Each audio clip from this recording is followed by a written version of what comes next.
अस्सलाम वालेकुम, welcome back to my YouTube channel. I hope you guys are fine. आज हम चैप्टर 7 डेंसिटी एंड टेम्परेचर इसका एक शॉर्ट सा लेक्चर प्रिपेयर करेंगे। सबसे पहला जो टॉपिक है आपके बुक में वो है डेंसिटी। तो डेंसिटी में आपने सबसे पहले डेफिनेशन करनी है, उसकी एक्सप्रेशन करना है, एसआई यूनिट, उसका सैम्बल पता होना चाहिए और ये कौन सी क्वांटिटी है। इन तमाम पॉइंट्स को लेकर हम ये वाला टॉपिक कवर करेंगे। तो डेंसिटी के सबसे पहले आपको डेफिनेशन जो है वो आपने ये लिखनी है जो आपको सेकंड पैराग्राफ में दी हुई है कि mass per unit volume of a substance is called its density. ठीक है, ये डेफिनेशन हो जाएगी। इसका एक्सप्रेशन क्या है, density is equals to mass by volume, जो आपकी बुक पे लिखा हुआ है। इसका एसआई यूनिट भी आगे ही दिया हुआ है कि जब आपने जो एसआई यूनिट है उसका वो किलोग्राम पर क्यूबिक मीटर है, केजी पर मीटर क्यूब है। और जो स्मॉलर यूनिट है डेंसिटी को मैयर करने का वो ग्राम पर सेंटीमीटर क्यूब है। और डेंसिटी ऑफ लिक्विड्स को मैयर करने के लिए हम ग्राम पर मिलीलीटर भी यूज़ करते हैं। और इसका जो सैम्बल है वो जिस तरह से आप पी लिखते हैं उसको थोड़ा सा इटैलिक में लिख देते हैं तो हम उसको रो बोलते हैं, तो वो इसका सैम्बल होता है। इस तरह से करके हम थोड़ा सा इन्वर्ट सा कर लेते हैं, इसको इटैलिक में लिख लेते हैं। ठीक है, और क्वांटिटी ये कौन सी है यहाँ साथ में ही बताया हुआ है कि ये स्केलर क्वांटिटी है। अब ये जो टॉपिक है जहाँ से स्टार्ट हो रहा है उसमें जो फर्स्ट पैराग्राफ है ना, तो उसमें रिलेट किया हुआ है उन्होंने अरेंजमेंट ऑफ पार्टिकल्स को डेंसिटी के साथ। उसमें ये बताया हुआ है कि वो सब्सटेंस जिसमें मोर क्लोजली पैक्ड एटम्स होते हैं ना, तो हम अगर फिक्स वॉल्यूम की बात कर रहे हैं तो उसमें क्या होता है कि उसमें ज़्यादा मैटर होता है। मैटर क्या होता है कि anything which occupy space and has mass is called matter. तो जो भी ऐसे ऑब्जेक्ट्स हैं जिनमें के एटम्स क्लोजली पैक्ड होते हैं तो हम कहते हैं कि वो जो सब्सटेंस है वो थोड़ा डेंसर सब्सटेंस है। एग्जांपल दी हुई जिस तरह से सॉलिड मेटल्स हैं, रॉक्स हैं, ये तमाम डेंसर मटेरियल्स होते हैं क्योंकि इनमें क्लोजली पैक्ड एटम्स होते हैं उसी वॉल्यूम में। और इसके मुकाबले में ऐसे सब्सटेंसेस जिनमें atoms far from each other होते हैं तो उनका स्मॉल अमाउंट ऑफ मैटर होता है उसी वॉल्यूम में। वॉल्यूम यानी दोनों का सेम है, लेकिन वो सब्सटेंसेस जिनमें एटम क्लोजली पैक्ड हैं उनमें ज़्यादा मैटर होता है। और जिन सब्सटेंसेस में एटम्स बहुत फार फ्रॉम ईच अदर हैं तो उनमें मैटर जो है वो लेस अमाउंट उनकी होती है, तो हम कहते हैं कि वो लेस डेंस है। और यही रीज़न है कि जो लिक्विड्स और गैसेज हैं उनमें चूँकि पार्टिकल्स दूर दूर होते हैं, एटम्स दूर दूर होते हैं, तो उनकी लेस डेंसिटी होती है एज़ कम्पेयर टू सॉलिड्स। और डेंसिटी सॉलिड्स की हमेशा ग्रेटर होती है एज़ कम्पेयर टू लिक्विड्स और डेंसिटी ऑफ द लिक्विड्स या गैसेज से। इसके बाद आपको 7.1 में वो कंपैरिजन दिखाया हुआ है सॉलिड, लिक्विड और गैसेस का। इन तीनों का वॉल्यूम यहाँ पे आपको सेम दिखाया हुआ है, फिक्स्ड दिखाया हुआ है। लेकिन उसी फिक्स्ड वॉल्यूम में आप इनके पार्टिकल्स देखें, सॉलिड में देखें ज़्यादा पार्टिकल्स हैं, लिक्विड्स में उसके मुकाबले में, सॉलिड के मुकाबले में कम पार्टिकल्स, नंबर ऑफ पार्टिकल आपको दिखाई दे रहे हैं, और गैसेस में उससे भी कम है। लेकिन इन तीनों केसेस में यहाँ पे इन्होंने फिक्स्ड वॉल्यूम दिखाया हुआ है हमें। तो यहाँ पे आपका डेंसिटी वाला जो टॉपिक है ये कंप्लीट हो जाता है। नेक्स्ट पेज पे आपको एक टेबल दिया हुआ है 7.1, उसमें डेंसिटीज शो की हुई हैं, इसको आपने एक नज़र देख लेना है। इससे नेक्स्ट पेज पे अगर हम आ जाएं तो सेकंड टॉपिक बनता है मयरिंग the densities of different substances. अब हमने डेंसिटी के बारे में तो पढ़ लिया कि डेंसिटी है क्या, सैम्बल क्या है, क्वांटिटी कौन सी होती है। अब हमने देखना है कि डिफरेंट सब्सटेंसेस है हमारे पास, तो हमने अगर डेंसिटी को मैयर करना है तो हम उसको कैसे मैयर करते हैं। तो ये आपकी बुक में हमें 5 स्टेप्स बताए हुए हैं, उनको हम पढ़ना स्टार्ट करते हैं। इस टॉपिक में यही लिखा हुआ है कि जब भी हमें डेंसिटी फाइंड आउट करनी होती है लिक्विड्स की, सॉलिड्स की, तो हम ये जो फॉलोइंग 5 मेथड्स हैं इनको फॉलो कर लेते हैं। और लिक्विड की डेंसिटी को मैयर करने के लिए हमें एक ग्रेजुएटेड मैयरिंग सिलेंडर चाहिए होता है और साथ में एक बैलेंस चाहिए होती है जिसे हम मैयर करते हैं मास ऑफ लिक्विड्स को। तो सबसे पहला जो स्टेप है वो ये है कि आपके पास जो एम्प्टी मैयरिंग सिलेंडर है ना उसको आपने बैलेंस पे प्लेस करवाना है और उसका मास मैयर कर लेना है। सेकंड स्टेप में क्या करना है, उसी मैयरिंग सिलेंडर में अब आपने लिक्विड ऐड करके अब उस जो आपका सिलेंडर है ना अब उसका वॉल्यूम या उसका मास अब आपने मैयर कर लेना है। पहले एम्प्टी था तो आपने उसको मैयर किया, अब उसमें आपने लिक्विड ऐड करके अब अगेन उसकी मैयरमेंट की है। तो इन दोनों में ज़रूर फ़र्क होगा, थोड़ा सा अब इंक्रीज़ हुआ होगा मास वॉल्यूम। तो अब आप क्या करेंगे कि जो वो इंक्रीमेंट आया है ना असल में वो लिक्विड का मास है, लिक्विड का वॉल्यूम है। तो हम मास निकालने के लिए क्या करेंगे कि जो आपने mass of मैयरिंग cylinder and liquid यानी कि जो सेकंड स्टेप में आपने उसका मास निकाला है जब आपने उसमें लिक्विड ऐड किया है वो फाइंड करके आपने जो फर्स्ट स्टेप में मास को मैयर किया था उन दोनों को माइनस आप कर देंगे तो आपके पास मास ऑफ लिक्विड आ जाएगा। फोर्थ स्टेप है Maihar volume of the liquid. आपको मास ऑफ लिक्विड पता चल गया है, आप मैयरिंग सिलेंडर में वो सारी रीडिंग्स आपको दी हुई दिए हैं वहाँ से आप उसका वॉल्यूम देख सकते हो, तो आप उसका वॉल्यूम मेजर कर लोगे। और 5th पॉइंट पे आपने उसको फार्मूला में पुट कर लेना है, density of the liquid is equals to mass divided by volume. तो मास आपने ऊपर फाइंड कर लिया जो जिसमें हमने सब्ट्रैक्शन की है, और वॉल्यूम ऑफ लिक्विड आप सिलेंडर पे रीडिंग देख के फाइंड आउट कर सकते हो। तो ये स्टेप्स को फॉलो करके हम डिफरेंट सब्सटेंसेस की डेंसिटी को ईजिली मेजर कर सकते हैं। तो इसके बाद आपको ए पार्ट जो दिया हुआ है ना, उसमें क्या है कि हमारे पास जो सब्सटेंसेस होते हैं वो डिफरेंट शेप्स के होते हैं, कुछ रेगुलरली शेप्ड होते हैं, कुछ इरेगुलरली शेप्ड होते हैं। तो इसमें इन्होंने डिवाइड कर दिया है, पहले रेगुलरली शेप्ड सॉलिड्स हैं उनकी डेंसिटी को मेजर करने के जो मेथड है वो बता दिया है, फिर हम इरेगुलरली शेप्ड सॉलिड्स को की डेंसिटी को मेजर करने का मेथड वो देखेंगे। तो सबसे पहले हम रेगुलरली शेप्ड सॉलिड्स के बारे में पढ़ लेते हैं, ये आपके नेक्स्ट पेज पे है टॉपिक।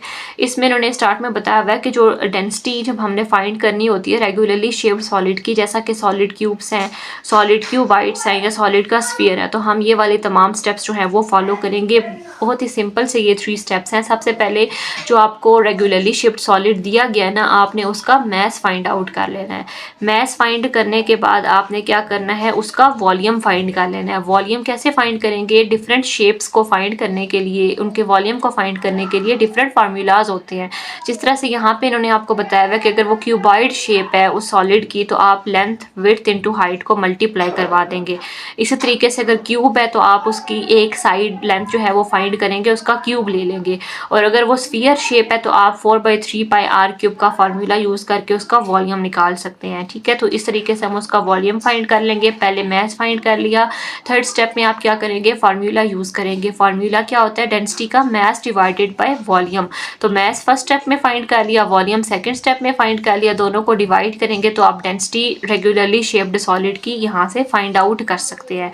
इसके बाद नेक्स्ट टॉपिक है हमारा डेंसिटी, जब हमने फाइंड करनी है इरेगुलर शेप्ड ऑब्जेक्ट्स की। और ये जो मेथड अब हम इसके लिए यूज़ करेंगे इरेगुलरली शेप्ड सॉलिड्स की डेंसिटी को मेजर करने के लिए, इसको हम डिस्प्लेसमेंट मेथड भी बोलते हैं।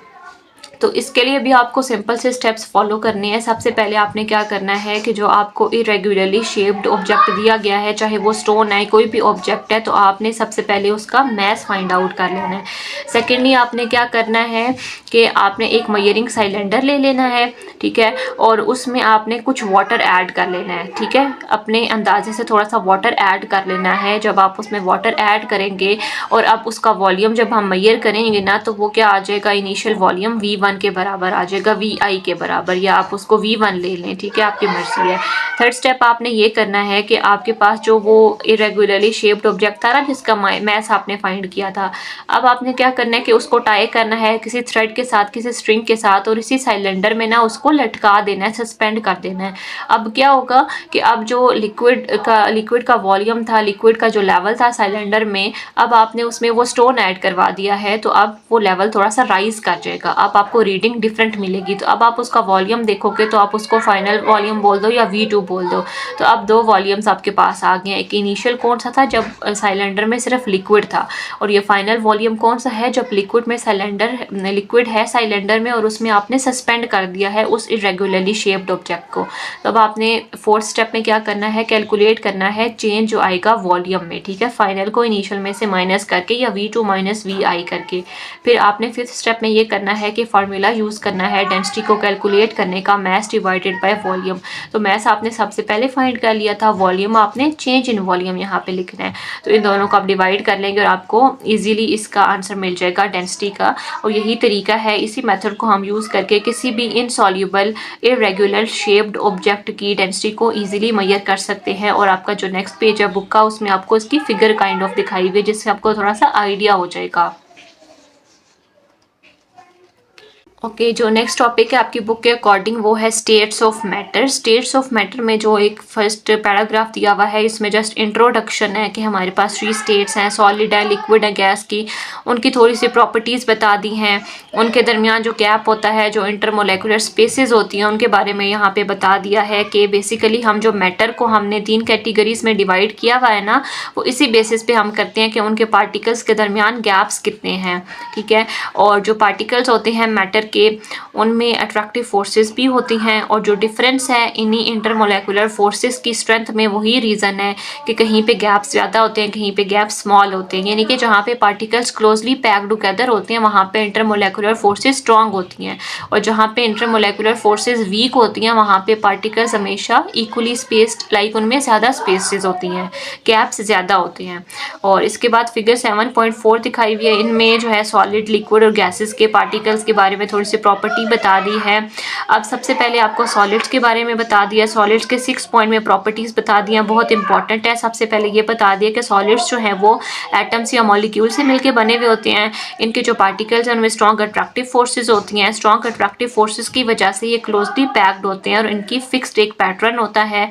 इसके अलावा जो सॉलिड के पार्टिकल्स हैं वो फ्रीली मूव नहीं कर सकते क्योंकि वो क्लोजली पैक्ड होते हैं, ठीक है, आपस में ज्वाइन हुए हैं, फिक्स्ड होते हैं, लेकिन ये वाइब्रेट ज़रूर कर सकते हैं अपनी मेन पोजीशन पे। और सॉलिड की फिक्स शेप होती है और इनकी हाई डेंसिटी होती है। इसी तरह से लिक्विड्स की प्रॉपर्टीज़ दी हुई हैं कि लिक्विड्स जो हैं वो भी पार्टिकल से मिलके बने हुए होते हैं और इनके पार्टिकल्स मोलेकुलर फॉर्म में होते हैं। जो अट्रैक्टिव फोर्स होती है पार्टिकल्स की वो स्ट्रॉन्गर होती है एज कम्पेयर टू गैसेस, लेकिन सॉलिड के मुकाबले में इनके अट्रैक्टिव फोर्सेस वीक होती हैं। थर्ड पॉइंट में आपको डिस्टेंस बताया हुआ है इनके पार्टिकल्स के दरमियान। अगर हम सॉलिड और लिक्विड का कंपेरिजन करेंगे ना तो आपको ये दिखाई देगा कि जो पार्टिकल्स हैं लिक्विड के वो उनमें डिस्टेंस थोड़ा सा ज़्यादा है एज कम्पेयर टू सॉलिड्स, और ये एक इनमें इंटरमीडिएट अट्रैक्टिव फोर्सेज होती हैं, लेकिन गैसेस के मुकाबले में ये थोड़े से क्लोजली स्पेस्ड होते हैं, ज़्यादा स्पेसेस इनमें नहीं होती। फोर्थ पॉइंट में बताया हुआ है कि जो लिक्विड के पार्टिकल्स हैं वो फ्लो कर सकते हैं और ग्लाइड कर सकते हैं ओवर ईच अदर, और इसी प्रॉपर्टी की वजह से लिक्विड फ्लो कर सकते हैं, और लिक्विड के जो पार्टिकल्स हैं वो अपनी पोजीशन कॉन्टीन्यूसली चेंज कर सकते हैं। फिफ्थ पॉइंट में बताया हुआ है क्योंकि ये फ्लो कर रहे होते हैं, इनके पार्टिकल फ्लो कर सकते हैं, तो इस वजह से इनकी कोई भी फिक्स शेप नहीं होती, और जिस भी कंटेनर में आप इनको ऐड करते हैं ये उसी की शेप को एज्यूम कर लेते हैं। और सिक्स पॉइंट आपको बता दिया है कि लिक्विड की इंटरमीडिएट डेंसिटी होती है, यानी कि सॉलिड और गैसेस के दरमियान इनकी डेंसिटी लाई कर रही होती है। फिर गैसेस की प्रॉपर्टीज़ है बहुत ही सिंपल सी कि गैसेस भी जो है वो पार्टिकल्स में से कंपोज होती हैं जो कि पार्टिकल एटम्स या मॉलिक्यूल्स होते हैं। इनकी जो अट्रैक्टिव फोर्सेस हैं वो बहुत ही नेचुरेबल होती हैं। वीक अट्रैक्टिव फोर्स की वजह से जो डिस्टेंस होता है इनके पार्टिकल्स के दरमियान वो काफ़ी ज़्यादा लार्जर होता है, और पार्टिकल्स इनके कांस्टेंट रैंडम मोशन में होते हैं और ये कॉन्स्टेंटली कोलाइड कर रहे होते हैं एक दूसरे के साथ और कंटेनर की वॉल के साथ। जो फोर्सेस हैं वो ना होने के बराबर होती हैं, लेकिन जब इनकी कोलिजन्स हो रही होती हैं तब वहाँ पे प्रेशर भी होता है और फोर्सेस भी डेवलप होती हैं।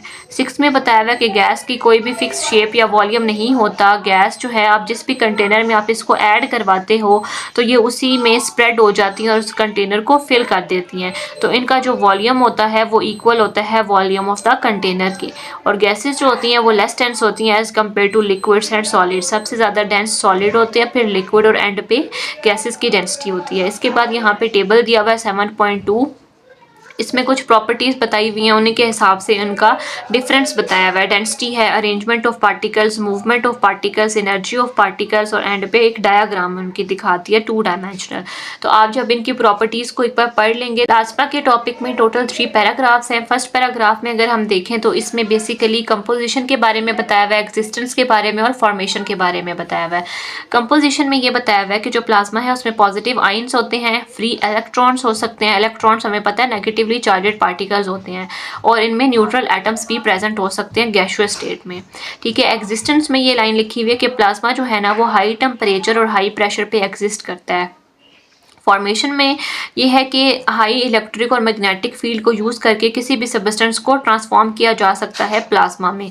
अब जो सेकंड पैराग्राफ है ना इसमें अकरेंस बताई हुई है प्लाज्मा की और प्रॉपर्टीज़ बताई हुई हैं।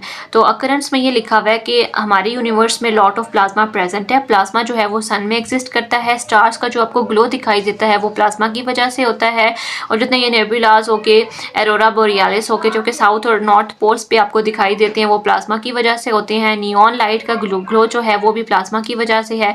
जो लाइटनिंग आपको स्काई में नजर आती है वो भी बेसिकली प्लाज्मा ही होता है। आगे इसकी प्रॉपर्टीज आ जाती हैं कि प्लाज्मा एक गैस होती है जो कि हॉट, ब्राइट और हाईली आयोनाइज्ड फॉर्म में होती है, और यही कैरेक्टर्स हैं इसके जो कि इसको गैस से डिफ्रेंशिएट करवाते हैं। 99% जो विजिबल यूनिवर्स है वो प्लाज्मा से मिलकर बनी हुई होती है, और इसी वजह से हम प्लाज्मा को फोर्थ स्टेट ऑफ मैटर बोलते हैं, यानी कि सॉलिड, लिक्विड और गैस के बाद जो फोर्थ स्टेट है मैटर की वो प्लाज्मा प्लाज्मा है। जो इसका लास्ट पैराग्राफ है, थर्ड पैराग्राफ, उसने हमें फॉर्मेशन बताई हुई है कि हम प्लाज्मा की फॉर्मेशन कैसे होती है। पास जब गैस को कॉन्टिन्यूसली हीट किया जाता है, तो जब गैस को हीट किया जाता है, हीट करने से हम टेम्परेचर बढ़ाते हैं, टेम्परेचर इंक्रीज करने से काइनेटिक एनर्जी इंक्रीज होती है। और काइनेटिक एनर्जी इंक्रीज होने से क्या होता है कि मॉलिक्यूल तेजी से मूव करते हैं, दूर दूर जाते हैं, तो जो अट्रैक्टिव फोर्सेस होती हैं वो भी डिक्रीज होना शुरू हो जाती हैं।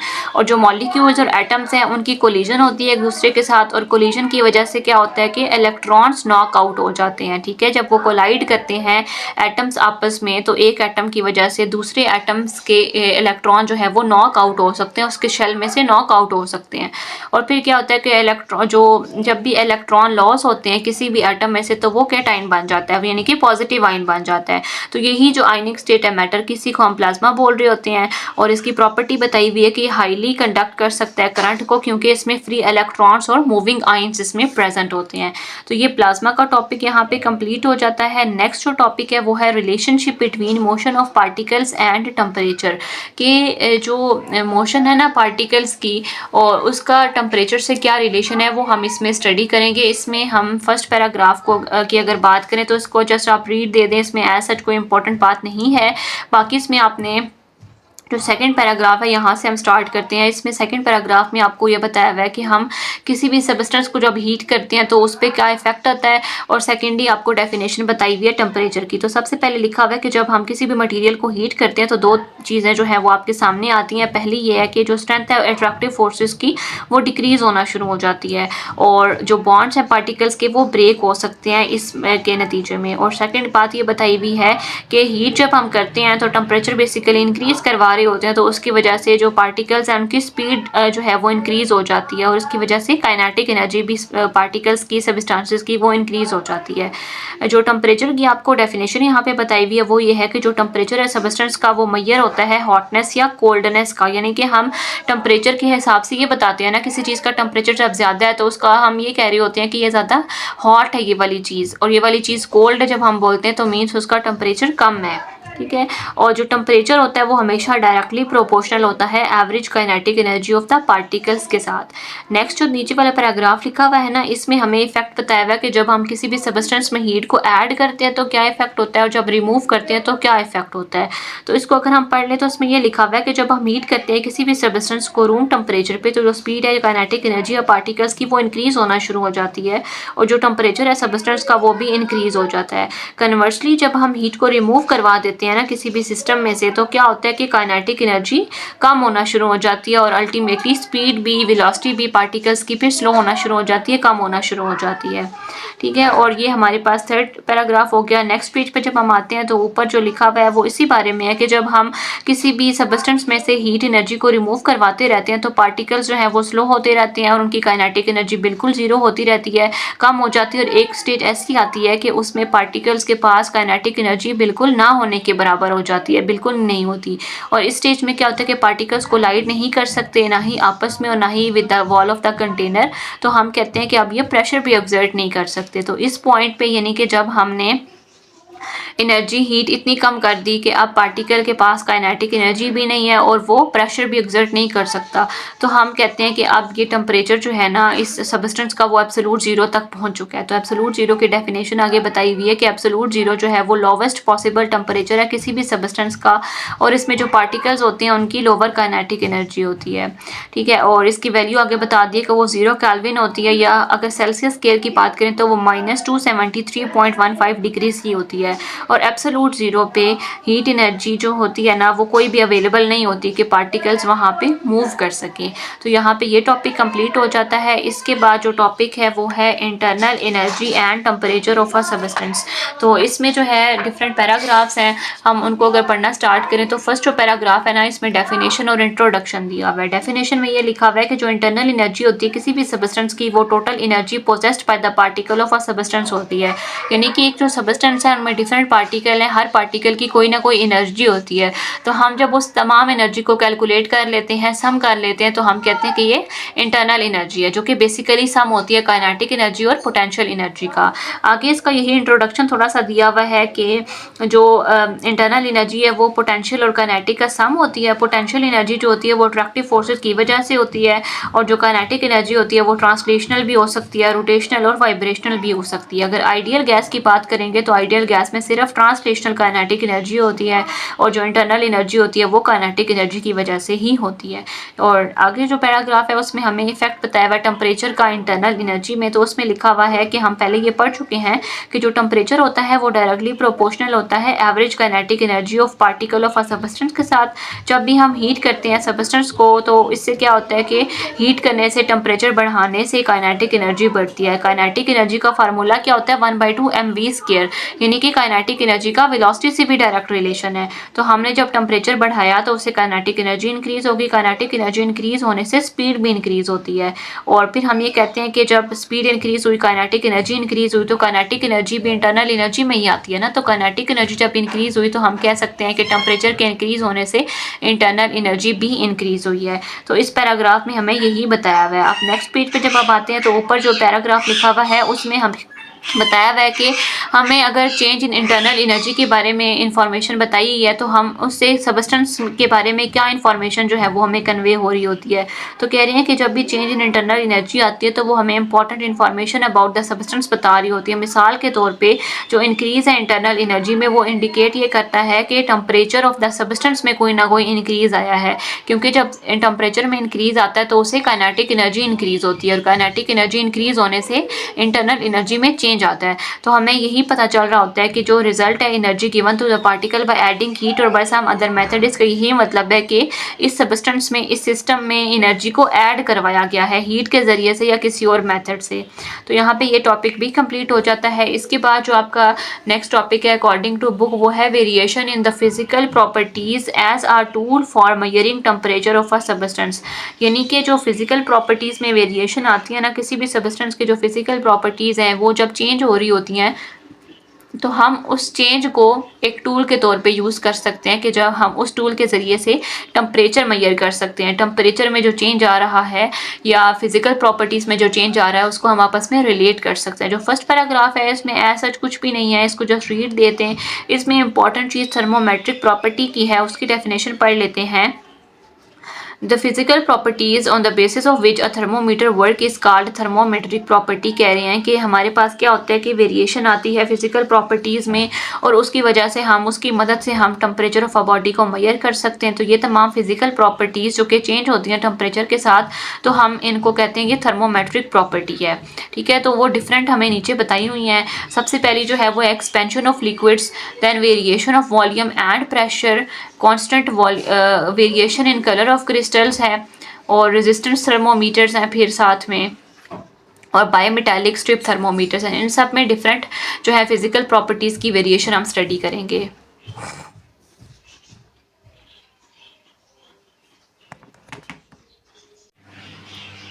तो अब हम ये डिटेल से प्रॉपर्टीज़ पढ़ेंगे जो हमें वेरिएशन की बताई हुई हैं। सबसे पहली जो है एक्सपेंशन ऑफ लिक्विड्स, ये बहुत इंपॉर्टेंट टॉपिक है। इसमें बेसिकली ये बताया हुआ है कि लिक्विड्स में एक ये प्रॉपर्टी होती है कि मोस्टली वो एक्सपैंड करते हैं जब हम उनको हीट करते हैं, और हीट करने से जो उनकी एक्सपेंशन है ना वो काफ़ी हद तक यूनिफॉर्म होती है मोस्ट लिक्विड्स की। तो उनकी ये जो प्रॉपर्टी है लिक्विड्स की, हम इनको ग्लास थर्मोमीटर्स में यूज़ कर सकते हैं। उस तरह से क्या होता है कि हम मरकरी या अल्कोहल को as a thermometric material use करते हैं। ये हैं तो लिक्विड्स ना, इनको हम थर्मोमीटर में फिल कर देते हैं, और जब हम उस थर्मोमीटर को टच करते हैं किसी भी बॉडी के साथ जिसका हमें बेसिकली टेम्परेचर मेजर करना होता है। ठीक है, जैसे हमारे पास ये थर्मोमीटर है, तो हम जैसे ये पेज है तो ये कोई बॉडी है, हम इसके साथ जैसे थर्मोमीटर को यूँ टच करते हैं ना, तो अगर ये बॉडी हॉट है तो क्या होगा कि थर्मोमीटर में लिक्विड हमने फिल किया हुआ है। तो अब ये जो लिक्विड है हीट की वजह से, जो बॉडी में हीट है उसकी वजह से जब ये कांटेक्ट में है तो वो लिक्विड जो है वो एक्सपैंड करना शुरू कर देगा, ठीक है। इसी तरह से लिक्विड अगर तो ये बॉडी का टेम्परेचर कम है, कोल्ड है बॉडी, जब हम उसके साथ उसको टच करेंगे तो क्या होगा कि लिक्विड के एक्सपेंशन अब नहीं होगी, अब कॉन्ट्रैक्ट होगा ना लिक्विड। तो ये जो हम फिलहाल एक्सपेंशन की बात पढ़ रहे हैं, एक्सपेंशन ऑफ लिक्विड्स की प्रॉपर्टी पढ़ रहे हैं। तो जब भी हम टच करते हैं थर्मोमीटर को किसी भी बॉडी के साथ जिसका हमें टेम्परेचर जो है वो मेजर करना है, तो लिक्विड एक्सपैंड करना शुरू कर देता है और जितना एक्सपैंड करेगा वो आपको रीडिंग यहाँ थर्मोमीटर पे दिखाई दे रही होगी। तो हम एक्सपेंशन ऑफ लिक्विड को यूज़ करके रीडिंग अपनी देख सकते हैं, जो टेम्परेचर है बॉडी का उसको मेजर कर सकते हैं।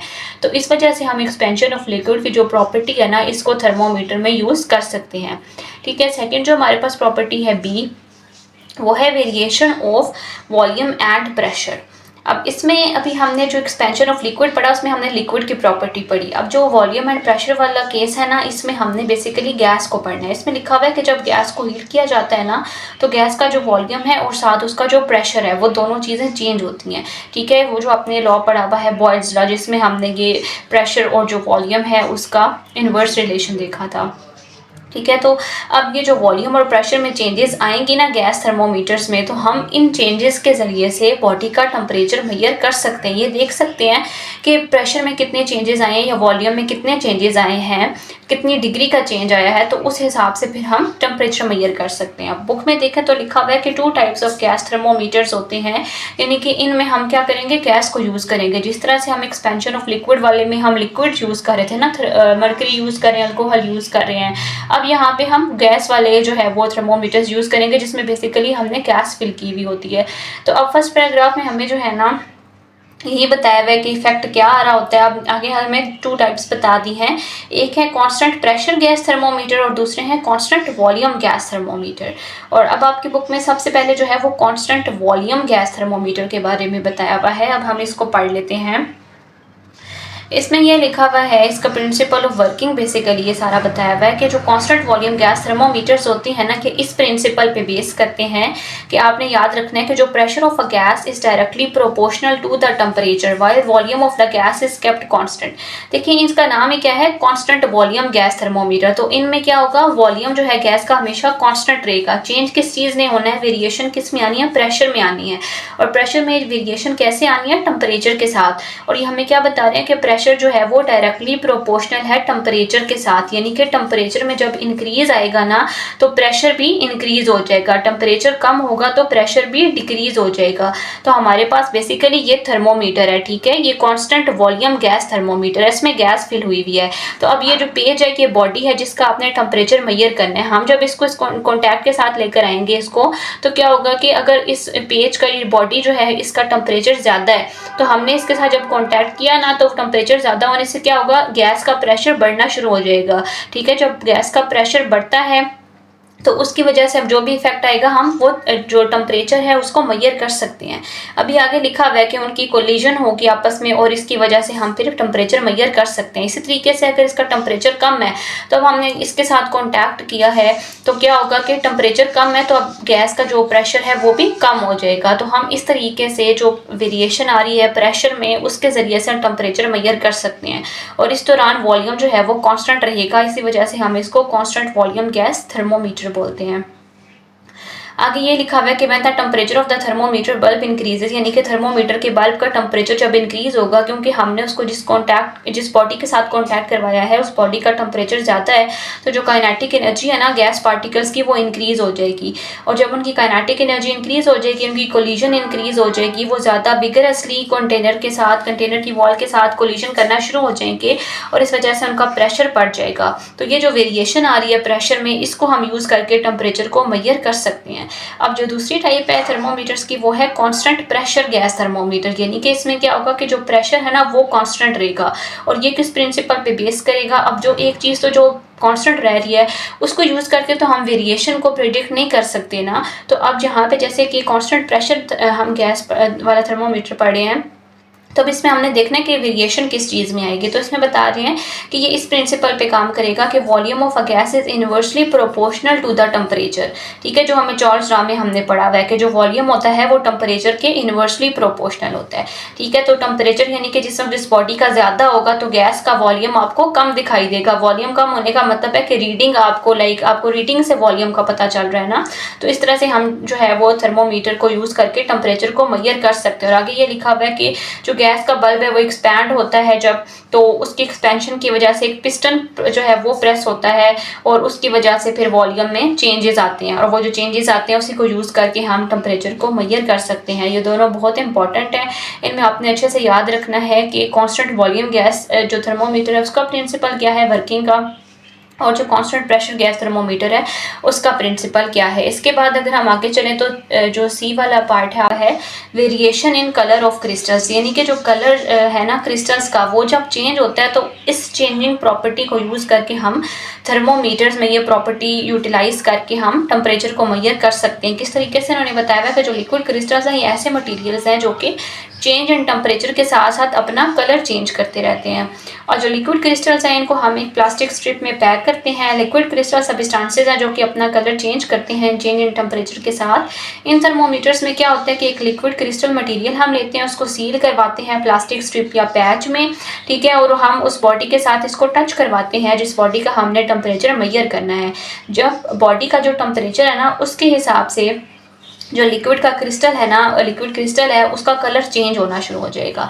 ठीक है, तो हम फिर जिस तरह से वो पीएच स्केल नहीं हमें एक दिया हुआ होता है, एक स्ट्रिप सी होती है उसमें डिफरेंट कलर्स होते हैं, कलर के अकॉर्डिंग आपको पीएच बताई हुई होती है हर डिफरेंट कलर की, तो हम उसी से मैच करते हैं। एक हमें स्टैंडर्ड स्ट्रिप दी हुई होती है।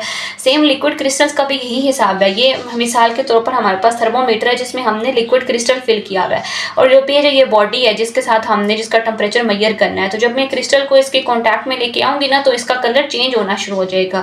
अब जब वो चेंज हो गया ना तो अब हमें कैसे पता चलेगा कि इसमें जो चेंज आया है वो टेम्परेचर की कौन सी वैल्यू दे रहे हैं। तो साथ हमारे पास एक स्ट्रिप होती है, स्ट्रिप में डिफरेंट कलर्स की डिफरेंट टेम्परेचर रेंज होती है, तो हम इस तरह से फिर मेजर कर सकते हैं। नेक्स्ट है हमारे पास रेजिस्टेंस थर्मोमीटर्स या थर्मिस्टर्स। इसमें कह रहे हैं कि यहाँ पे मटेरियल लिया हुआ है ना उसके रेजिस्टेंस में क्या चेंजेस आ रही हैं टेम्परेचर के चेंज होने की वजह से। तो जो रेजिस्टेंस में चेंज आने की प्रॉपर्टीज़ हैं उसको हम यहाँ पे यूटिलाइज करते हैं।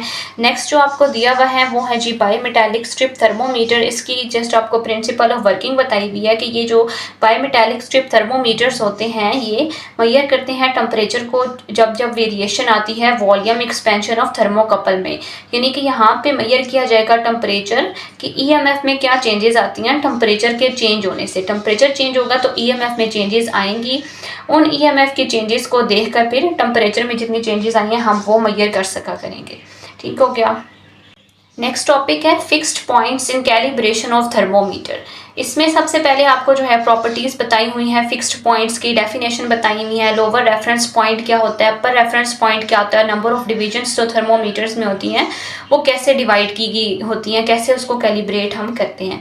तो हम स्टार्ट से इसको पढ़ना कर शुरू करें तो इसमें लिखा हुआ है कि थर्मोमीटर को यूज़ किया जाता है डिटरमिन करने के लिए टेम्परेचर ऑफ अ बॉडी। तो हम बेसिकली कैसे टेम्परेचर को मेजर कर रहे होते हैं, थर्मोमीटर पे एक रीडिंग होती है, एक स्केल है, उसको हम देख रहे होते हैं हर बॉडी के हिसाब से, टेम्परेचर के हिसाब से उसमें रीडिंग होती है, हम उसको चेक कर रहे होते हैं। तो कह रहे हैं कि प्रॉपरली कैलिब्रेट होना चाहिए। जो हमारे पास थर्मोमीटर है इस पे प्रॉपर स्केल होता है, और स्केल है तो कहीं से स्टार्ट हो रहा होगा कहीं से एंड हो रहा होगा। ठीक है, लाइक हर किसी चीज़ का एक जीरो रेफरेंस पॉइंट होता है। आप स्केल देख लें जिसको हम कॉमनली यूज़ करते हैं, उसमें रीडिंग्स होती हैं। ठीक है, इसी तरह से जो थर्मोमीटर है उस पर एक हमारे पास रेफरेंस पॉइंट्स होते हैं। ठीक है, फिक्स्ड पॉइंट्स दिए हुए होते हैं।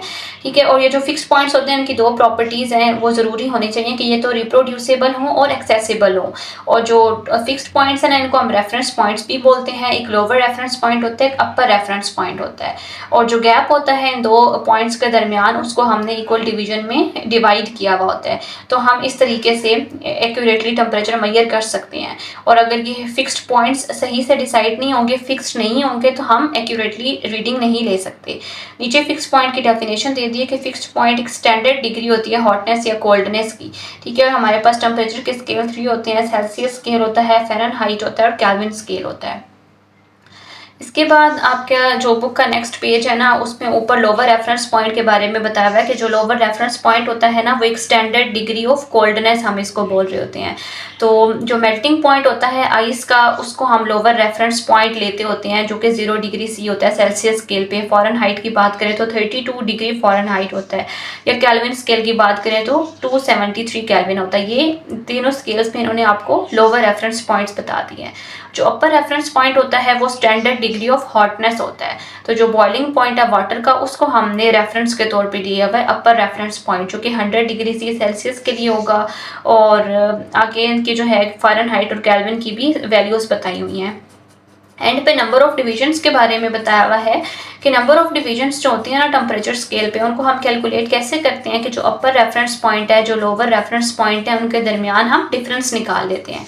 तो सेल्सियस की बात करें तो 100 डिविजन्स आ जाती हैं, क्योंकि lower reference point 0 degree C है, 0 डिग्री सेल्सियस है, ठीक है, और जो अपर है वो 100 है। तो क्या डिफरेंस आया, 100 ही आएगा।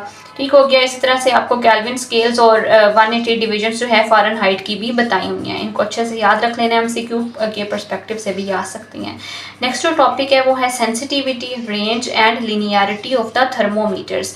ये कुछ प्रॉपर्टीज़ हैं थर्मोमीटर्स की, जो कि इन्होंने 1 बाय 1 सारी एक्सप्लेन की हुई हैं। इनको हम पढ़ना स्टार्ट करते हैं। सबसे पहले है जी सेंसिटिविटी। सेंसिटिविटी में जो है बेसिकली आपके पास 2 पैराग्राफ्स हैं। फर्स्ट में जो है डेफिनेशन और एग्जाम्पल कर लेनी है। सेकेंड पैराग्राफ में मर्करी थर्मोमीटर के बारे में थोड़ी सी एक्सप्लेनेशन दी हुई है, उसको हमने अच्छे से कर लेना है। फर्स्ट पैराग्राफ अगर पढ़ना स्टार्ट करें तो उसमें ये बता रहे हैं कि सेंसिटिविटी होती क्या है।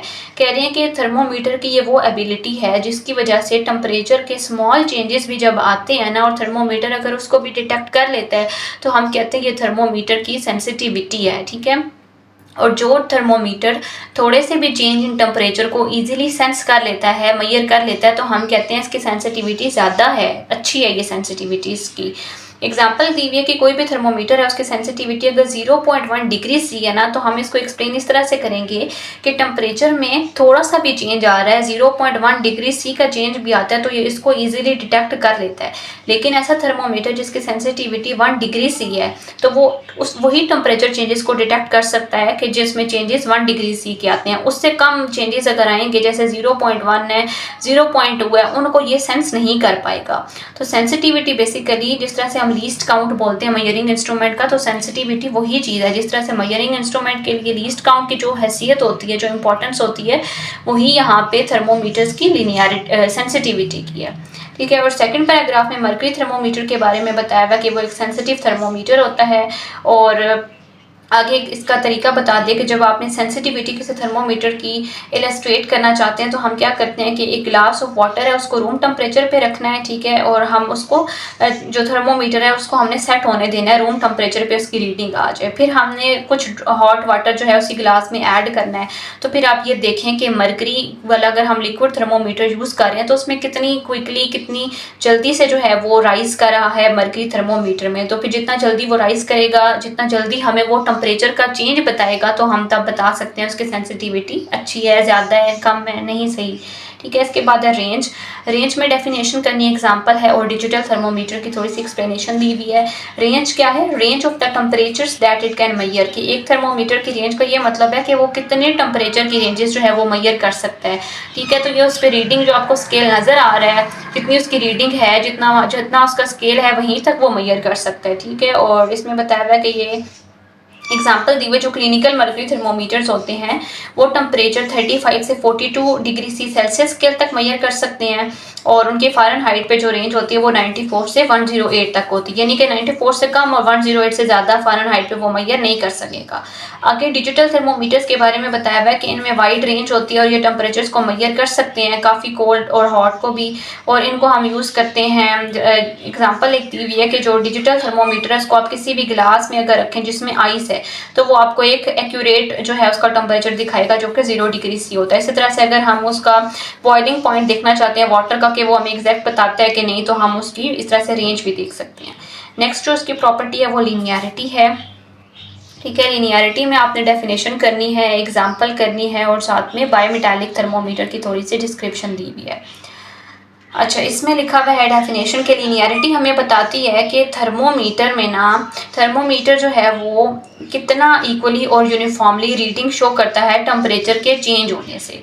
ठीक है, यानी कि टेम्परेचर में जो चेंज आ रहा है, चाहे इंक्रीज हो रहा है चाहे डिक्रीज हो रहा है, तो टेम्परेचर के चेंज होने से थर्मोमीटर की रीडिंग कैसे वेरी कर रही है, तो ये हम उसको लीनियरिटी बोलते हैं। और इसमें ये बताया हुआ है कि जो टेम्परेचर चेंजेस हैं और जो थर्मोमीटर है ना, वो आपको इक्वली लाइक यूनिफॉर्मली उनमें इंक्रीज दिखाई देना चाहिए। अगर डिक्रीज की बात हो रही है तो वो भी डिक्रीज, यानी कि 0 से 50 डिग्री सी में जिस तरह से चेंजेस आ रही हैं, टेम्परेचर इंक्रीज होता है, वो आपको दिखाई दे रहा है कि उसका लेवल किस तरीके से राइज कर रहा है। अगर हम लिक्विड थर्मोमीटर यूज कर रहे हैं तो मरकरी का लेवल जिस तरह से राइज कर रहा है, 50 से 100 में भी उसका उसी तरह से इंक्रीज आपको दिखाई देना चाहिए। आगे बायोमेटालिक थर्मोमीटर का ये बताया हुआ है कि ये भी लीनियर थर्मोमीटर्स होते हैं, ये टेम्परेचर को मेजर करते हैं एक्यूरेटली, जो भी इनकी रेंज होती है। और इसको इलस्ट्रेट करने के लिए हम क्या कर सकते हैं कि बायोमेटालिक थर्मोमीटर को ग्लास ऑफ वाटर में अगर हम प्लेस करें रूम टेम्परेचर पे और फिर ग्रेजुअली हीट करना शुरू कर दें वाटर को, तो जो बायोमेटालिक थर्मोमीटर है वो ग्रेजुअली रिस्पॉन्ड करेगा चेंज इन टेम्परेचर को, और जो पॉइंटर है थर्मोमीटर का वो अब आपको मूव करता हुआ दिखाई देगा। इसके बाद हमें स्ट्रक्चर्स और फंक्शन बताए हुए हैं लिक्विड इन ग्लास और थर्मोकपल थर्मोमीटर्स के। ठीक है, तो इसमें सबसे पहले जो है आपको लिक्विड इन ग्लास थर्मोमीटर्स बताए हुए हैं और फिर थर्मोकपल जो थर्मोमीटर्स हैं उसके बारे में बताया हुआ है।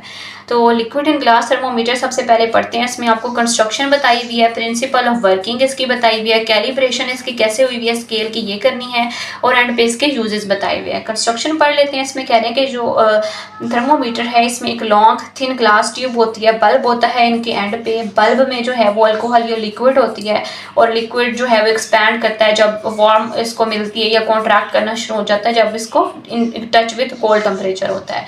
और इसका वर्किंग का प्रिंसिपल बताया हुआ है कि ये मेजर करता है कि एक्सपेंशन कितनी हो रही है, कॉन्ट्रैक्शन कितनी हो रही है। यानी कि जब वार्म एटमॉस्फेयर है या किसी ऐसी बॉडी के साथ टच किया गया है जिसका टेम्परेचर ज़्यादा है, तो मरकरी या अल्कोहल की एक्सपेंशन होगी तो राइज करेगा ग्लास ट्यूब में और हमें वो रीडिंग दिखाई देगी। किस तरह से कोल्ड एनवायरनमेंट है तो कॉन्ट्रैक्शन होगी और आपको वो उसकी रीडिंग दिखाई देगी। इसकी जो आगे कैलिब्रेशन के बारे में ये बताया हुआ है कि जो स्केल है उसको कैलिब्रेट इस तरह से किया जाता है कि जो सर्टेन टेम्परेचर है ना, जो आपको टेम्परेचर की रेंज है वो एक खास पोजीशन ऑफ लिक्विड से दिखाई जा रही है, एक हाइट होगी लिक्विड की जो आपको दिखाई दे रही है और आप वहाँ से फिर रीडिंग नोट करते हो। और इसको यूज़ जो है होम्स में, स्कूल्स, लेबॉर्ट्रीज में यूज़ किया जाता है टेम्परेचर को मेजर करने के लिए, और कुछ इंडस्ट्रीज़ में भी इसको यूज़ किया जाता है। नेक्स्ट जो है थर्मोकपल थर्मोमीटर्स, इनकी कंस्ट्रक्शन बताई हुई है कि हॉट जंक्शन क्या है, कोल्ड जंक्शन क्या है, वोल्ट मीटर क्या है, प्रिंसिपल ऑफ वर्किंग इसका क्या है और इसके कहाँ पे यूजेस हैं। इसमें बताया हुआ कंस्ट्रक्शन में सबसे पहले कि जो थर्मोकपल थर्मोमीटर्स हैं इनमें 2 वायर्स होती हैं जो कि डिफरेंट मेटल्स की बनी हुई होती हैं और वो ज्वाइन होती है वन एंड पे, और इन्हीं जंक्शन को हॉट जंक्शन बोला जाता है। जो अदर एंड है वायर का उसको कोल्ड जंक्शन बोलते हैं, और उसको यूज़ करके इनको बेसिकली कनेक्ट किया जाता है एक मेजरिंग डिवाइस के साथ जिसको वोल्ट मीटर बोलते हैं। अब इसका जो प्रिंसिपल ऑफ वर्किंग है उसमें ये लिखा हुआ है कि जो थर्मोकपल थर्मोमीटर्स है ना, ये वर्क करते हैं किस तरह से कि ये वोल्टेज डिफरेंस को मेजर करते हैं। जो हॉट जंक्शन और कोल्ड जंक्शन के दरमियान का वोल्टेज डिफरेंस है ना, उसको ये कैलकुलेट करते हैं। एग्जांपल दी हुई है कि जब हॉट जंक्शन को हीट किया जाता है तो इसकी वजह से जो फ्री इलेक्ट्रॉन्स है ना वो फ्लो करना शुरू कर देते हैं क्रॉस द जंक्शन। जब इलेक्ट्रॉन फ्लो करेंगे तो वोल्टेज का डिफरेंस क्रिएट हो जाता है हॉट एंड कोल्ड जंक्शन के दरमियान। जब हम हीट उसको कॉन्टीन्यूसली करते रहेंगे तो जो वोल्टेज डिफरेंस है हॉट और कोल्ड जंक्शन का वो मजीद इंक्रीज करता जाएगा। जब हॉट जंक्शन कूल हो जाएगा तो जो वोल्टेज डिफरेंस है वो अब कम होना शुरू हो जाएगा। तो वोल्टेज डिफरेंस के इंक्रीज और डिक्रीज होने से टेम्परेचर में आपको चेंजेस दिखाई देंगी, और वो टेम्परेचर की जो चेंजेस हैं वो लीनियर होंगी इन प्रोपोर्शनल टू टेम्परेचर के साथ, उसके साथ वेरिएशन इन वोल्टेज के साथ, कि वोल्टेज जैसे इंक्रीज डिक्रीज हो रहा है तो आपको उसके साथ साथ टेम्परेचर में चेंजेस दिखाई देंगी। तो हम जो है वो टेम्परेचर को मेजर कर सकते हैं इस वोल्टेज को मेजर करके। और वोल्ट मीटर की भी कैलिब्रेशन की जाती है कि जो वोल्टेज डिफरेंस आ रहा है कोल्ड जंक्शन के दरमियान हॉट जंक्शन के दरमियान, तो वो आपको एक्यूरेटली डिटरमिन कर सके, और हमने उसको करस्पॉन्डेंट टू एक टेम्परेचर रखा हुआ होता है। आगे इनका यूजेस बताए हुए हैं कि इनको हम यूज़ करते हैं टेम्परेचर ऑफ फर्नेसेस को मेजर करने के लिए, होगी, इंजन्स हैं, अंदर इंडस्ट्रियल एप्लीकेशंस होगी, इंडस्ट्रियल इक्विपमेंट्स हैं, और इनको एग्रीकल्चर इंडस्ट्री में यूज़ किया जाता है temperature of soil and water को मेजर करने के लिए। जो नेक्स्ट टॉपिक है last, effect of structure of a liquid in glass thermometer on it's sensitivity range and linearity. ये आपने रीडिंग कर लेनी है बुक से, बहुत ही ईजी से हैं, इसमें कुछ 5 टोटल पॉइंट्स दिए हुए हैं, इनको आप रीड कर लीजिएगा। आई होप आपको समझ आ गई होगी, और जो आपको कन्फ्यूजन हो, क्वेरी हो, आप कमेंट सेक्शन में ड्रॉप कर सकते हैं, मैं आपको समझा दूंगी। And thank you so much for watching.